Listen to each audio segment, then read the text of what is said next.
with the sound of war and the horror that comes with it.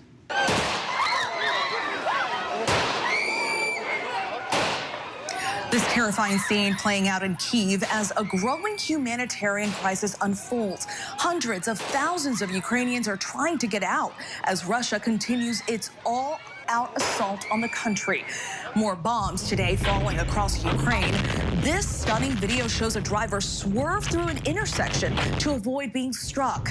Russian troops are now resupplied and closing in on the capital. How long can Ukraine's military hold out? Ukraine's defiant president posting this video with his top officials outside the president's office saying, "We are here." In Moscow tonight, in solidarity, brave Russian citizens are laying flowers at the Ukrainian embassy. It's a war some Russians are protesting against in the streets, despite it possibly putting them in danger. We once again have team coverage tonight, and we begin with our Ian panel reporting from Kyiv, a city many fear could soon fall. Tonight, as the battle for Ukraine intensifies, Russian troops now entering the capital. Moments ago, Ukrainian President Zelenskyy addressing his people in a defiant video from Kyiv, saying Russia will try to storm the capital tonight and that the night will be, quote, tough. Authorities have handed out 18,000 weapons to civilians to help in the fight, and residents were told to make Molotov cocktails. Men aged 18 to 60 called up to fight, not allowed to leave the country. Disturbing new video circulating on social media shows a military vehicle crushing a car. Explosions over Kyiv also posted online, showing just how perilous the situation is. At a Kyiv train station today, gunfire heard as crowds trying to flee the city forced their way onto trains. Once again, air raid sirens are ringing out across the capital, Kyiv. Although there's been a lull in the fighting for the last couple of hours, the fears are that the Russians have been resupplying and are ready to mount a real attack inside the city. We watched as troops ran through the streets, taking up positions to defend the city. Alexei Goncharenko may be a prominent lawmaker here, but today he's one more citizen with a gun. I don't want to fight. I'm not soldier. I'm not professional military man. But I am not ready to capitulate. That's the difference. The city bearing the scars of war already. An apartment block hit by an unidentified aircraft. As firefighters arrived, Oksana cleaning up the rubble of her wrecked home. She was sleeping when the building was hit. Her daughter singing the national anthem. Through tears, saying simply, "Long live Ukraine." Intense battles are raging across the country tonight as Ukrainian fighters offer stiff resistance to the more powerful Russian forces. In southern Ukraine, around the city of Kherson, Russian fighter jets could be seen coming in low on their bombing runs. Also in the south, video posted on social media from Sumy showing fierce clashes. In Kharkiv, the country's second largest city today, the Ukrainian army digging in to defend as missiles hit and Russian forces advance. And this incredible video of a driver swerving to avoid exploding rounds falling around the vehicle. Casualties are rising, among them 13 Ukrainian defenders on a Black Sea island. They refused to surrender to a Russian warship and reportedly responded with an expletive when the Russians told them to surrender. Tonight, Zelenskyy says they'll receive the honor of Ukraine. The NATO alliance is activating its rapid response force for the first time in a defensive role in Europe. Up to 40,000 troops will bolster allied countries close to Russia and Ukraine. And 7,000 American troops ordered to Europe yesterday could soon make up part of this NATO force Europe. But none of these troops will be helping Ukraine. As some flee the cities, others seek shelter in Kyiv's subways. We have a little food and toys. And I hope one day, one night, but if so, we can stay there a long time. And some are seeking safety in houses of worship. Rabbi Jonathan Markovich and his wife Ina have thrown open the doors of their synagogue. With US visas, they could have fled. But Ina made a promise to a 104-year-old Holocaust survivor. will you stay here with me? I fought the Nazis, and I don't know what's coming.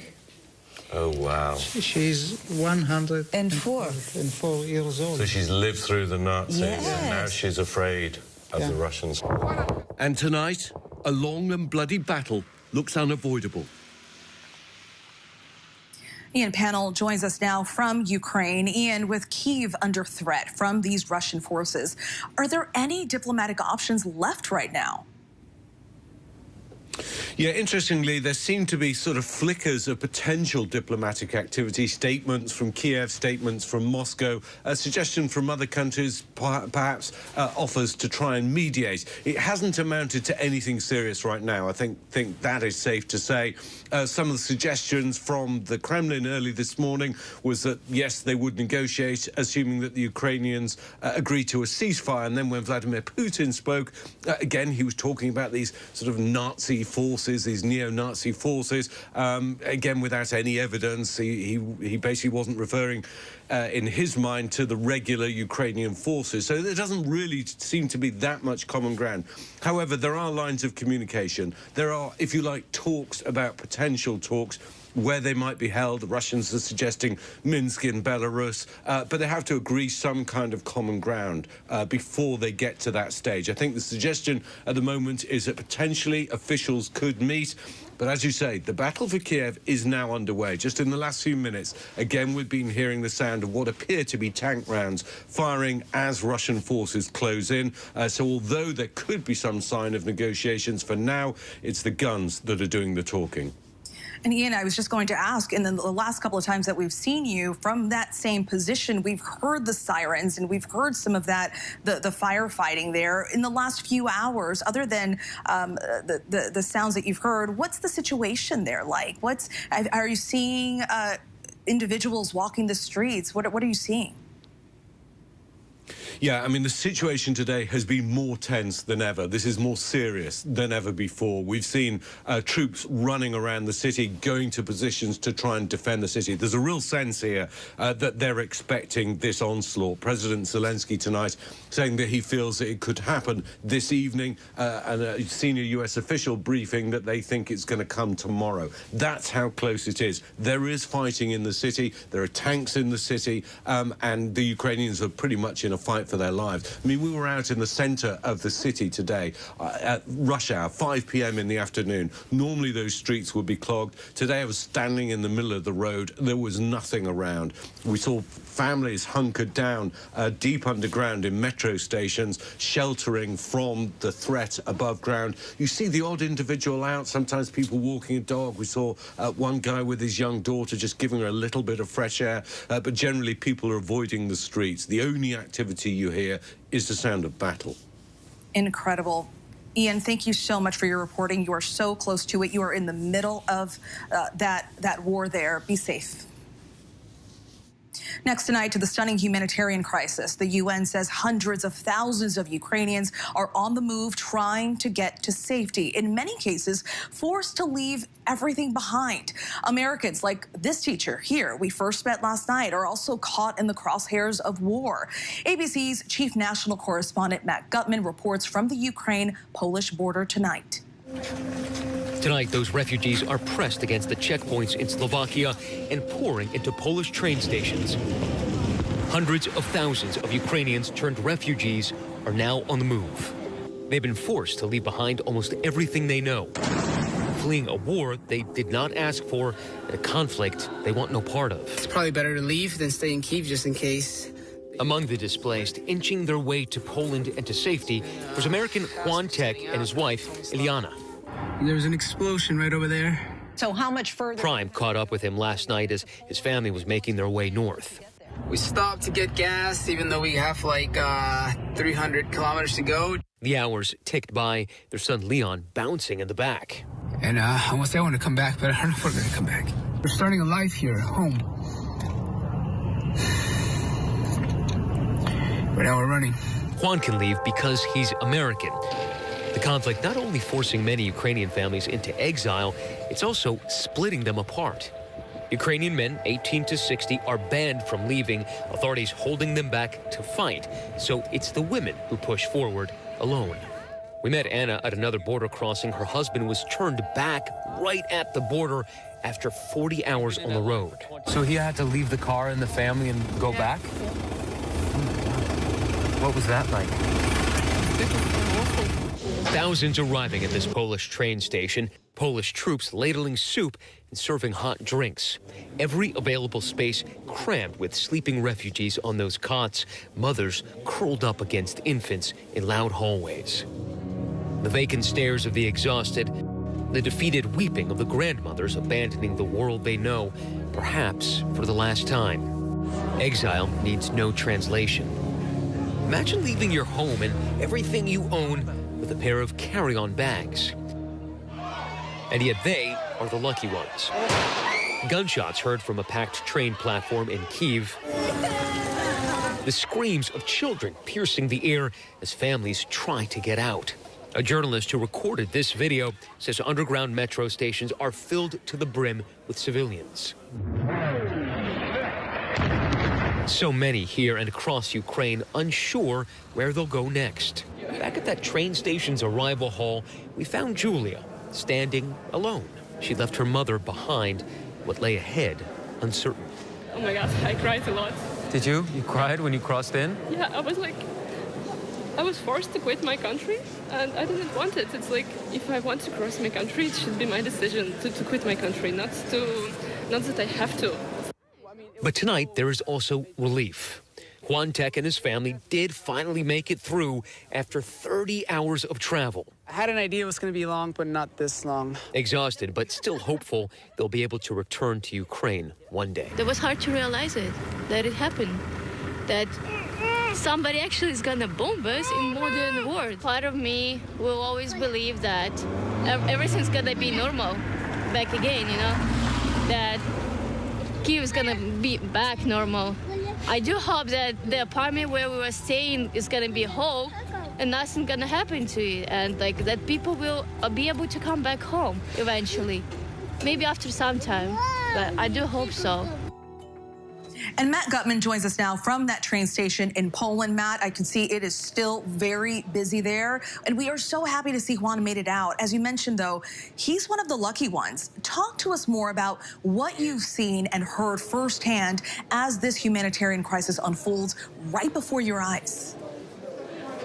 You're watching that unfold, Stephanie. I mean, that's a family, and it's after 1 o'clock in the morning here. They're still filing past. They're dealing with everything that's got to be dealt with when you become a refugee after becoming a normal citizen of a peaceful country. And we're watching that humanitarian disaster unfold. This is a small train station in a relatively moderately sized Polish town. It is now handling 10,000 Ukrainian refugees a day. I mean, it's incredible what it looks like now versus what it looked like when we first got here a couple days ago. The UN is saying, as you mentioned, hundreds of thousands already on the move in Ukraine. It's going to demand a massive humanitarian response. You're seeing some of it behind me. This was catering that was brought out from we don't know where. There are all sorts of humanitarian groups that have helped. But the UN is saying that just the UNHCR, the UN Human Rights Commission's work is going to cost $1 billion just over the first 3 months. Stephanie. And Matt, as you said, thousands of people making it through that train station there. And we see so many of those kids with their little backpacks and their luggage and their stuffed animal. I mean, tell us how are they looking? How are they handling this? Those kids that are making it through there with their families. I mean, you're a mom, Stephanie. You know this. You take your kid on a long trip when you're going someplace fun and it's hard. Can you imagine this? I mean, I'm still struggling to wrap my head around it. And you and I have communicated offline about this. It's really a struggle. They're leaving everything. They're leaving their routines, their homes, their families, their communities for something that is unknown in a new country where they don't speak the language. It is incredibly hard. These are mostly middle-class people you're seeing. This is not a climate crisis, displaced person issue. This is caused by an invasion into an otherwise peaceful country, and these people are shell-shocked as they're arriving here, Stephanie. Such a difficult situation, and we can see some families trying to bring their pets as well. We just saw one man walk right by you with his dog. You got to bring what's most important, right? Documents, Exactly. children, and pets. Exactly. Matt Gutman, thank you so much. Matt Gutman there for us at the Polish-Ukraine border. Matt, thank you. Be safe. Thank you, Steve. And Cecilia Vega joins us now. Cecilia, we see that growing exodus out of Ukraine and the images of war inside of it, just really tough to watch. But what ultimately led President Biden to sanction Vladimir Putin today and his foreign minister directly? Yeah, Stephanie, this is something that's been on the table for a while now, but I am told that the the president just made this decision within the last 24 hours. And really what pushed him to do it, it's EU allies who made the same move earlier today. The White House says this is about showing the strength, the unity of these allies working together in their opposition to the Kremlin right now. But look, we've been talking to experts, and nearly unanimously experts tell us that this is largely a symbolic move. There's going to be a travel ban, meaning Vladimir Putin can't come into the United States. There was no indication that was on the agenda for a trip anytime soon. As for his money, you know, he is notoriously secretive about that. It's unclear how much he has. It's unclear where he keeps all of his assets. But the White House, you've been hearing them for a number of days now say they've got more sanctions, more tools in the tool belt to issue if they need to do that. They certainly intend to if things get worse there. But right now, Stephanie, as we keep saying every night, that condition, the situation on the ground there in Ukraine just continues to get worse. Absolutely. Putin and Lavrov joining a growing list of elite Russian government officials the U.S. has sanctioned. Cecilia Vega for us there at the White House. Thank you so much. As Russian troops close in on the capital city of Kyiv, Ukraine's president has remained there, becoming a symbol of defiance for the country as it faces the Russian threat. And President Zelenskyy, a former comedian who had no political experience before being elected, is now facing the greatest challenge of his life, and he may be putting his own life on the line. Here's ABC's Aaron Kotursky reporting tonight from the city of Lviv. President Volodymyr Zelenskyy says Russia has identified him as enemy number one. Seen in this video outside the president's office with members of his cabinet saying, "We are here." This after his ominous message to European leaders yesterday that this may be the last time the world sees him alive. He has decided to remain in Ukraine's capital, Kyiv, despite the Biden administration's warning that the city could soon fall. As Russian troops press forward, President Putin called the Ukrainian military to mutiny, to stage a coup against Zelenskyy and negotiate with Russia. Zelenskyy endured criticism for downplaying the severity of the situation in the days leading to Russia's attack. And journalists, if they want to understand the situation, let them come to Kyiv. Are tanks driving here on our streets? No, but reading the media, it feels like this. If you're not here, then you feel like this. Now, many are wondering if the 44-year-old president can carry Ukraine through this crisis. A former comedian and actor hosting a talent show that regularly got some of the highest ratings in the country, Zelenskyy once played the president on television. Ukrainians elected him in a landslide in 2019. His unorthodox rise came in part because he lacked political experience, as rival candidates became embroiled in accusations of corruption. Zelenskyy was tested early in his administration by former President Trump, who wanted him to commit to an investigation of Joe Biden. He held firm then and now remains defiant as his capital is encircled by Russian troops. Today, Zelenskyy leads a nation entrenched in war, forced to declare martial law. He has ordered a general military mobilization, banning Ukrainian men between the ages of 18 to 60 from leaving the country and promising weapons to anyone who wants them. Ukraine's neighbors are bracing for the millions of migrants that are expected at their borders.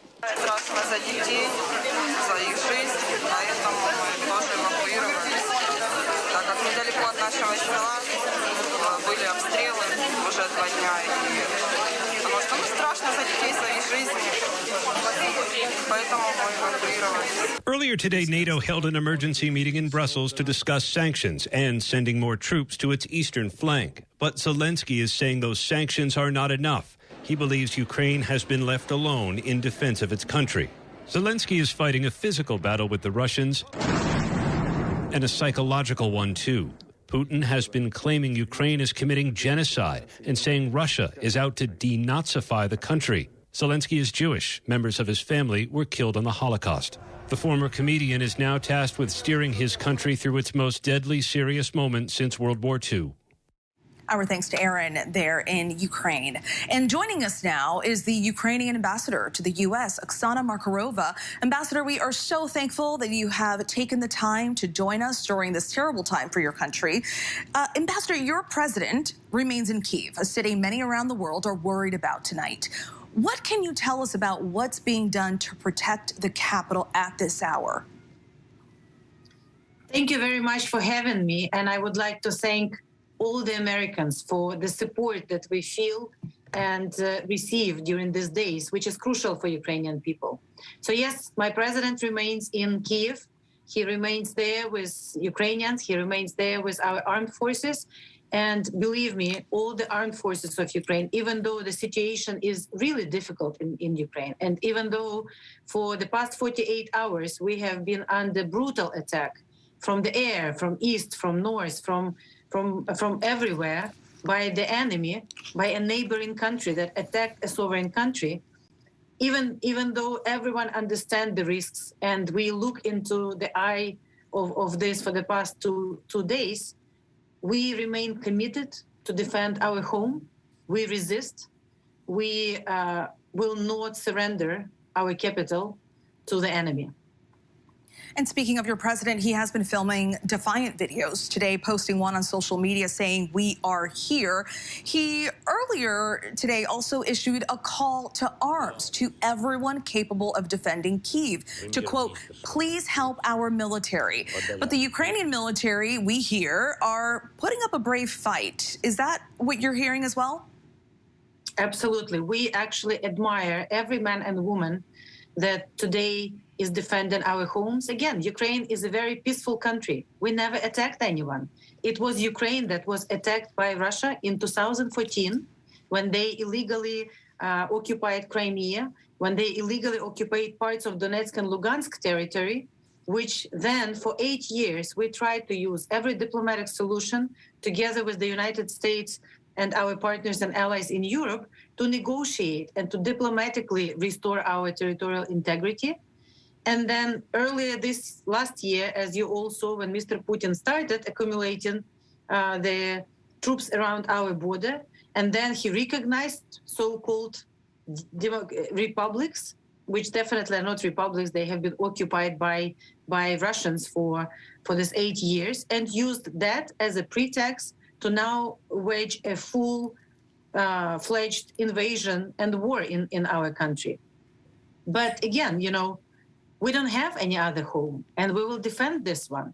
And we defended our choice to be not only sovereign, not only independent, but also European and democratic. And this is the reason why Putin attacked us. But this is exactly the reason why we will do everything to protect our house. And Ambassador, I have to share with you, just a few weeks ago, I was there in Kyiv and spoke to so many people who said they lived through that 2014 revolution and they stayed in their homes. It was an awful time, and many of them saying they were choosing to stay this time around as well. But of course, as you know, hundreds of thousands are heading to the border. What are your humanitarian concerns at this hour?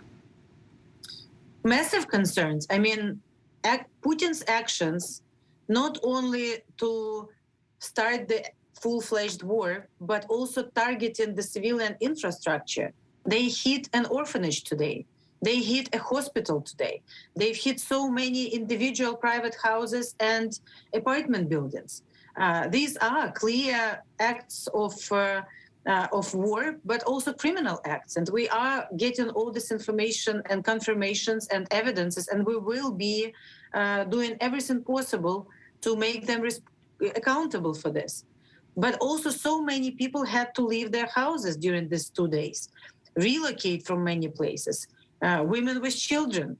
Some people moved closer to Western Ukraine, some people relocated within Ukraine, but it's major humanitarian crisis caused by Putin's actions, caused by Russian armed forces shelling, killing, and doing everything inside another country. So yes, we are working very closely with all humanitarian organizations. We are receiving great help from the United States, first and foremost, but also from European colleagues in order also to support people. So right now, essentially, what we as country are asking from all of our friends and allies in addition to support and in addition to, forming this, as we call it, anti-Putin coalition, where we already have 73 countries and 9 international organizations. But we also are asking for more weapons so that our brave men and women can sustain the effort to defend our home, but also asking for financial and humanitarian support so that while we defend our country, we can also support those who were affected, all the people who were affected. And, the schools are not in session. You also saw that your correspondent back in Kyiv and in other places saw that children have to sleep in the shelters, children have to be outside of, not in schools. I mean, they're afraid on a daily, minute basis. Now there are sirens and there are attacks. I mean, it's unimaginable that something like this in the 21st century can happen in the center of Europe, and that it's a large nuclear power, Russia, that is doing this. So this cannot go unpunished. So many disruptions to so many lives. And as we're speaking, we're also able to see some of the images, some of the video and pictures of the areas that have been targeted. But it's so difficult to watch, and it's just unbelievable that this is taking place. And I have to tell you, a lot of the folks that we spoke to there in Kyiv, in Lviv, they really didn't think this was going to happen. Even our translator who was with us, with our crews the entire time, she really didn't think there would be an invasion. And I just spoke with her earlier today, and she is so worried, she's so concerned, and she really has no place to go. And it is just heartbreaking. Now, Ambassador, I have to ask, are you happy with the sanctions, or content, I should say, with the sanctions so far announced by President Biden and the leaders in Europe? What more would you like to see done? We of course, are very grateful for a rapid response by President Biden, by Congress, by administration, by everyone. But also what is very important this time, that we see unity, that this response is pretty much from all of the people of a free will, from all of the people who value democratic principles, all people who know that this is unacceptable. So given that it started only happening 2 days ago, but we all knew that this is what Russian Federation was preparing for, because they didn't concentrate all those up to